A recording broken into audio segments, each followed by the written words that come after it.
What's really important to understand is that in the opinion of the International Forum of the OECD Transport Ministers, recovery is going to come. It's only a question of when, and almost everyone is seeing it within the next 4 years, most people within 3.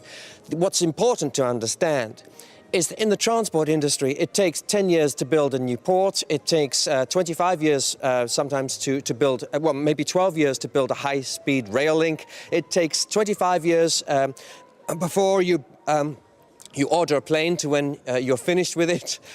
It takes 25 to 30 years for a ship. So we must think long term. Even if we go into out of recession, into recovery, into boom, into another crash within 8 years or 9, and then recover again, we must look over the horizon. We can no longer afford to try to solve climate issues, environmental issues, infrastructure issues, urban chaos issues by having stop, start, stop, start, stop, start. We need an integrated government policy. I'll give you one example. It is no longer possible to plan transport without also planning fundamental changes in energy, because almost all the biggest innovations in transport involve electrical power. And that is going to pose huge challenges unless that electric power comes from some renewable or non-carbon source like nuclear.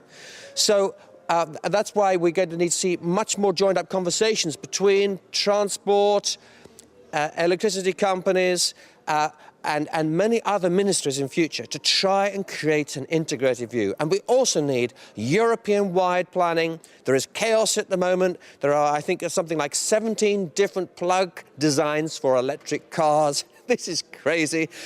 We have to agree global standards for shipping, which are stable and consistent, for things like emissions. We know that a huge percentage of the entire existing capacity of shipping is about to arrive in new ships in the next 36 months. Sadly, almost all of them are already redundant in terms of their emission standards, because the world is changing so fast in its expectations. So we need clear vision, global leadership. We need people like the World Bank working in partnership with the American government, with the European Union, OECD and other forums to generate policies for transformation that will help create a better future. The OECD Transport Forum, of course, is now much wider than just OECD countries, because we had India here, we had Japan, we had China, and so on. And I'm delighted that we've had 50 ministers together and their teams looking to grapple with world challenges on transport and energy, and doing it together with a common concern for the environment and for the quality of life in our cities.